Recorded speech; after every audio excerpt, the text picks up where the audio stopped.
শেরে বাংলা একে ফজলুল হক ইংরেজি 1873 সালের 26শে অক্টোবর ঝালকাঠি জেলার সাতুরিয়া গ্রামে মাতুলালয়ে জন্মগ্রহণ করেন। তার পিতার নাম কাজী মোহাম্মদ ওয়াজেদ আলী এবং মাতার নাম বেগম সৈয়দুন্নেছা।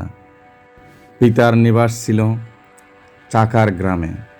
তিনি ছিলেন খ্যাতনামা আইনজীবী। 1889 সালে মাত্র 15 বছর বয়সে তিনি বরিশাল জেলা স্কুল থেকে কৃতিত্বের সাথে প্রবেশিকা পরীক্ষায় উত্তীর্ণ হন। তার কৃতিত্বের জন্যে সরকার হতে তিনি মাসিক 15 টাকা হিসেবে বৃত্তি পেতেন। এরপর তিনি 1891 সালে কলকাতার সুপ্রসিদ্ধ প্রেসিডেন্সি কলেজ থেকে ষষ্ঠ স্থান অধিকার করে FA পরীক্ষায় উত্তীর্ণ হন। সেখান হতে রসায়নশাস্ত্র ও পদার্থবিদ্যায় তিনি অনার্সসহ BA পাশ করেন। পরে অঙ্কশাস্ত্রে MA পরীক্ষায় উত্তীর্ণ হন। অঙ্কশাস্ত্রে তার অগাধ ব্যুৎপত্তি ছিল। বাস্তবিক তার মতো প্রতিভার পুরুষ বাংলার মুসলিম তথা হিন্দু সমাজও বিরল। 1897 সালে আইনশাস্ত্রে উত্তীর্ণ হয়ে তিনি কর্মজীবনে প্রবেশ করেন। 1906 সালে তিনি আইন ব্যবসা ছেড়ে ডেপুটি ম্যাজিস্ট্রেটের চাকরি গ্রহণ করেন। কিছুকাল পরে সরকারের সাথে মতবিরোধ হওয়াতে তিনি 1911 সালে চাকরি ছেড়ে আবার আইন ব্যবসা শুরু করেন। 1912 সালে তিনি স্বয়ংক্রিয়ভাবে মুসলিম লীগে যোগদান করেন। তিনি ঢাকা বিভাগ থেকে বঙ্গীয় ব্যবস্থাপনা পরিষদের সদস্য নির্বাচিত হন এবং 1920 সাল পর্যন্ত তিনি এই পরিষদের সদস্য ছিলেন। 1925 সালে তিনি অবিভক্ত বাংলার গভর্নরের মন্ত্রিসভার সদস্য নির্বাচিত হন। 1927 সালে তিনি কৃষক প্রজা পার্টি নামে একটি রাজনৈতিক দল গঠন করেন। 1934 সালে ফজলুল হক অবিভক্ত বাংলার শিক্ষামন্ত্রীর পদ অলঙ্কৃত করেন। 1936 সালে তিনি কলকাতা কর্পোরেশনের প্রথম নির্বাচিত মেয়র হন।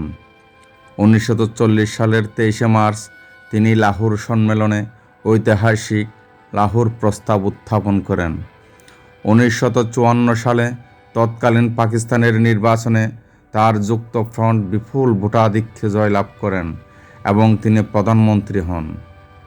যুক্তফ্রন্ট সরকার ভেঙে গেলে তিনি 1955 সালের 11 আগস্ট পাকিস্তানের স্বরাষ্ট্রমন্ত্রী হিসেবে কেন্দ্রীয় মন্ত্রিসভায় যোগদান করেন। 1956 সালে তার বয়স যখন 83 বছর, তখন তিনি পূর্ব পাকিস্তানের গভর্নর নিযুক্ত হন। 1958 সাল পর্যন্ত তিনি 2 বছর এই পদে বহাল ছিলেন। 1955 সালে তিনি ঢাকা বিশ্ববিদ্যালয় থেকে ডক্টর অব ল এবং 1959 সালে তিনি পাকিস্তানের প্রেসিডেন্টের কাছ থেকে হেলাল-এ-পাকিস্তান খেতাব পেয়েছিলেন।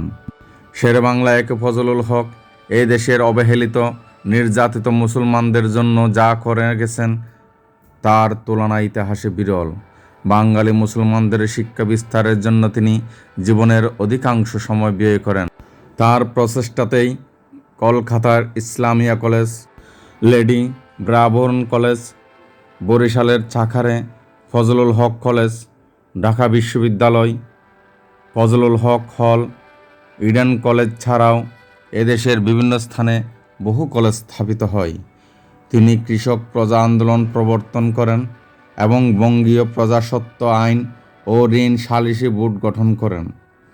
এই আইন দেশের মহাজন ও জমিদারদের গ্রাস থেকে ঋণের দায়ে জর্জরিত দরিদ্র কৃষক কুলকে ধ্বংসের হাত থেকে রক্ষা করেছিলেন। প্রকৃতপক্ষে তিনি ছিলেন দুস্থ ও গরিবের বন্ধু। শেরেবাংলা একে ফজলুল হক আজ আমাদের মাঝে নেই। 1962 সালের 27শে এপ্রিল এই ক্ষণজন্মা মহাপুরুষ দেশবাসীকে চিরতরে কাঁদিয়ে অন্তিম শয্যায় শায়িত হন। ঢাকায় হাইকোর্টের নিকট শেরেবাংলা চিরনিদ্রায় শায়িত রয়েছেন। এই ছিল শেরেবাংলা একে ফজলুল হকের সংক্ষিপ্ত জীবনী। এতক্ষণ সাথে থাকার জন্য অসংখ্য ধন্যবাদ। দয়া করে আইডিতে ফলো দিয়ে পাশে থাকবেন। পরবর্তীতে আরও মহাপুরুষের জীবন নিয়ে আপনাদের সাথে হাজির হব। সে পর্যন্ত সবার সুস্বাস্থ্য কামনা করে আজকের ভিডিও এখানেই সমাপ্তি। সবাইকে আবারও অসংখ্য ধন্যবাদ।